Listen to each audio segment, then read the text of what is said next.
Seperti apa wajah baru DPR RI periode 2019-2024? Apakah kinerja mereka diprediksi lebih baik dari anggota Dewan saat ini? Untuk membahasnya telah bergabung di studio Direktur Eksekutif Parameter Politik, Mas Adi Praitno. Selamat malam, Mas Adi. Selamat malam, Rara. Ya, dan dari luar studio juga telah bergabung anggota DPR terpilih 2019-2024 dari Partai Nasdem, Muhammad Farhan. Selamat malam, Mas Farhan.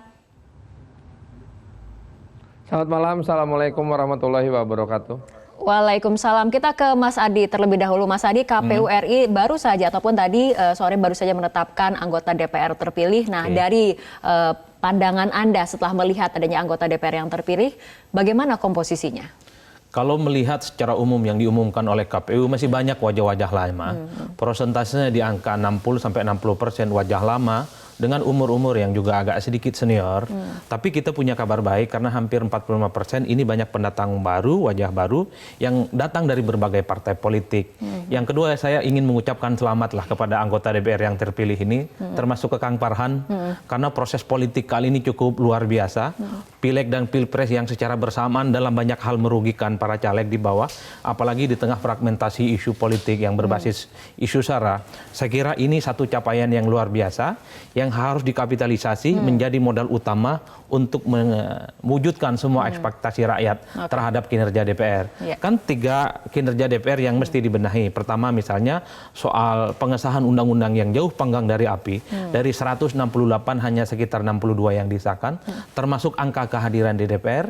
Yang ketiga tentu bagaimana teman-teman yang baru terpilih sebagai anggota DPR tidak terjebak dalam kasus korupsi. Nah itu dia. Nah kita akan langsung tanyakan kepada anggota DPR yang baru saja ditetapkan ataupun terpilih menurut versi KPU RI. Kang Farhan, bagaimana Anda bisa menjawab keraguan publik atas kinerja anggota DPR, terutama dari kalangan selebritas dan juga wajah baru ini?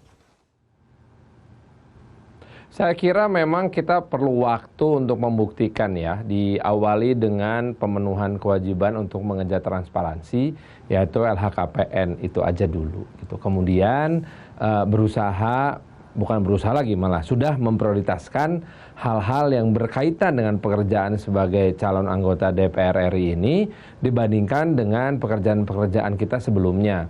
Jadi sepertinya kita akan ada di program pemantapan nilai-nilai kebangsaan bersama dengan Lemhanas, itu ya harus diutamakan dan kita gugurkan semua kegiatan yang lain.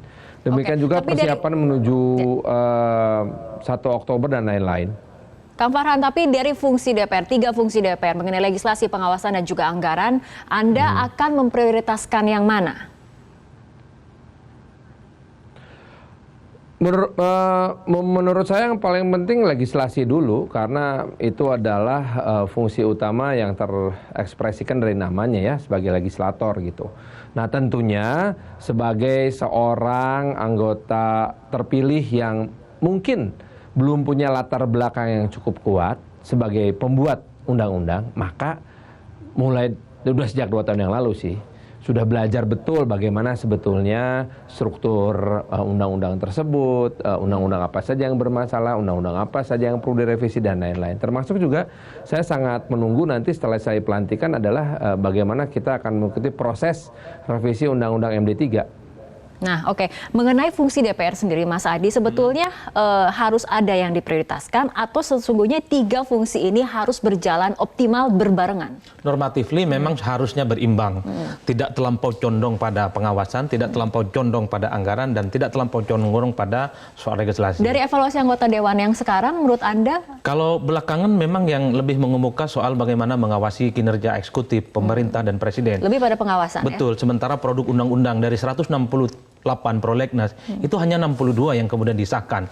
Ini yang saya kira menjadi PR ke depan, bahwa begitu banyak undang-undang yang mesti diselesaikan. Yang kedua, kalau mau jujur sebenarnya 2014 sampai 2019 ini komposisi DPR yang sebenarnya warisannya rezimnya dalam tanda kutip pendukung Prabowo, dengan wajah baru ini, komposisi pendukung Jokowi yang mayoritas 65% itu harus jauh lebih firm. Minimal usulan prolegnasnya jauh lebih tinggi. Kalau periode sebelumnya kan tinggi, 260. Nah, saya berharap 2019 ini banyak usulan undang-undang yang nanti akan menjadi prioritas. Apalagi misalnya secara mayoritas di parlemen memang sudah kondusif. Dan kita berharap Mas Farhan ini menjadi lokomotif utama. Karena Nasdem saat ini menjadi partai 4 besar yang harus menjadi treasure dan garda terdepan dalam merumuskan begitu banyak kebijakan. Artinya harapannya semakin tinggi ya mengenai efektivitas, produktivitas kinerja dari DPR 2019. Kan ada pemain baru, kira-kira begitu. Nasdem kan relatif akan menjadi pimpinan. Mas Adi dan juga Kang Farhan, perbincangan wajah baru anggota DPR akan kembali kita lanjutkan, tapi kita ikuti jeda berikut terlebih dahulu. Kita akan lanjutkan kembali perbincangan, kita akan kembali menyapa Kang Farhan. Tadi dikatakan oleh Mas Adi Prayitno mengenai anggota Dewan periode 2019-2024 ini harapannya akan tinggi mengenai produktivitas kinerja dari anggota Dewan, terutama dalam menyelesaikan target prolegnas. Pengesahan undang-undang yang saat ini dari 168 yang ada di prolegnas baru 62 kemudian yang bisa disahkan. Bagaimana tanggapan Anda? Tanggapan saya, mari kita bicara dalam diksi perdebatan antara kualitas versus kuantitas gitu. Jadi saya kira akan fair apabila kita kemudian melakukan penelaahan apakah 62 itu cukup berkualitas atau tidak gitu. Karena saya juga termasuk salah satu dari orang yang walaupun belum jadi caleg waktu itu yang meributkan dan kemudian rame-rame menggagalkan RUU permusikan yang menurut kita memang tidak berkualitas. Jadi saya pikir memang kita harus fokus pada satu produk legislasi yang berkualitas karena produk legislasi ini walaupun hanya satu kata tapi efeknya ke 270 juta orang. Jadi kualitas itu yang paling utama, tentu kuantitas juga harus dikejar karena memang APBN yang dicurahkan untuk setiap pembuatan atau dalam kerangka prolegnas ini juga tidak kecil sehingga mungkin biaya rata-rata pembuatannya jadi jangan sampai terlalu tinggi. Cuman saya tetap ingin mengangkat bahwa kalau bicara prolegnas mari kita bicara kualitas juga.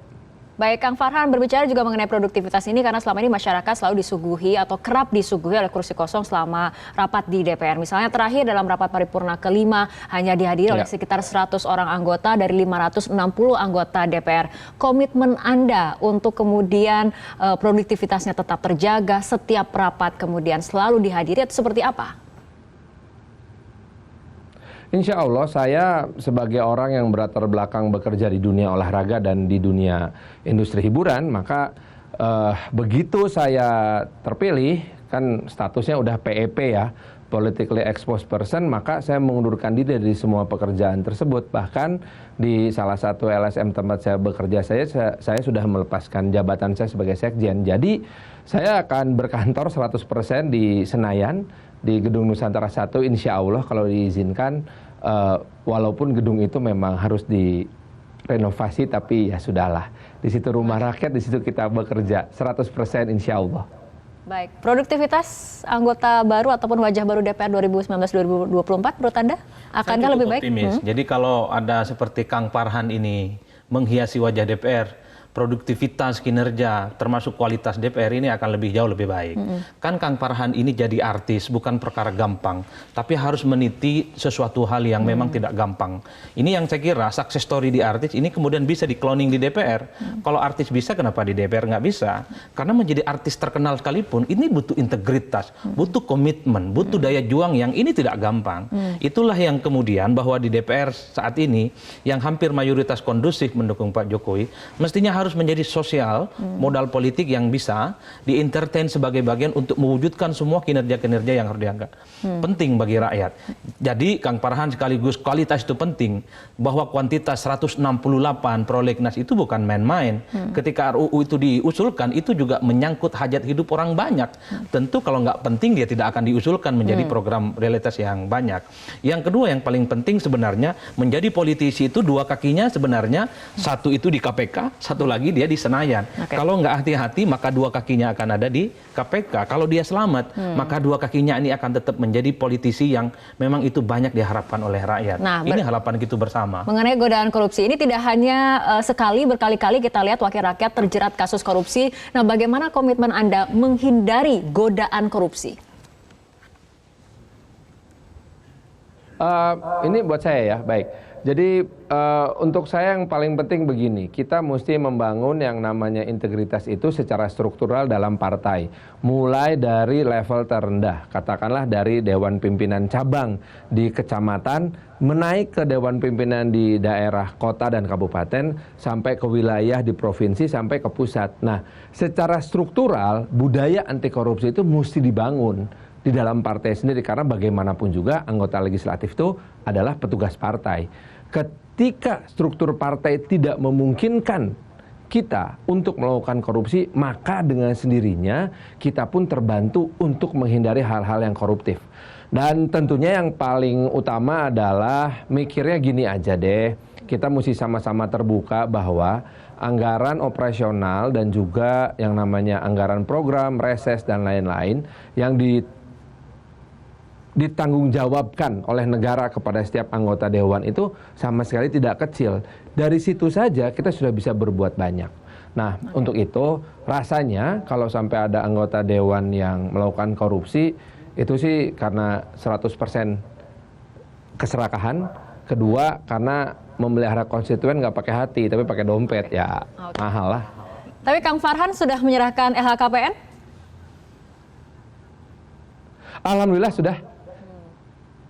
Jadi tidak masalah lagi ya mengenai LHKPN. Tapi kita harapkan memang di wajah baru anggota DPR periode 2019-2024 ini akan membawa harapan baru juga mengenai produktivitas dari kinerja anggota Dewan. Sehingga bisa memenuhi harapan rakyat yang telah memilih para anggota Dewan untuk 5 tahun ke depan. Seperti itu ya Mas Adi. Baik, Mas Adi dan juga Kang Farhan, terima kasih telah berbincang bersama kami malam hari ini dalam Prime Time News.